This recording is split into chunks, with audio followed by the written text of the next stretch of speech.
ব্রাহ্মণবাড়িয়ার আশুগঞ্জে কুরবানির পশুর চামড়া রাখা নিয়ে বিরোধকে কেন্দ্র করে দুই পক্ষের মধ্যে সংঘর্ষে অন্তত ১০ জন আহত হয়েছেন। বৃহস্পতিবার রাতে উপজেলার দুর্গাপুর গ্রামে এই ঘটনা ঘটে।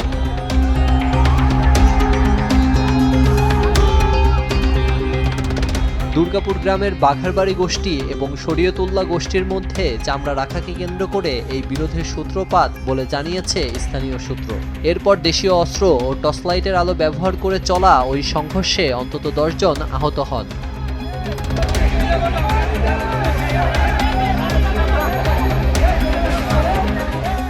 খবর পেয়ে পুলিশ ঘটনাস্থলে পৌঁছে পরিস্থিতি নিয়ন্ত্রণে আনে।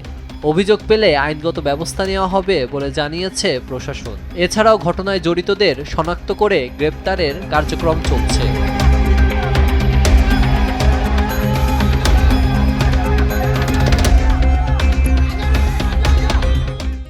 নিউজ ডেস্ক, দেশ টিভি।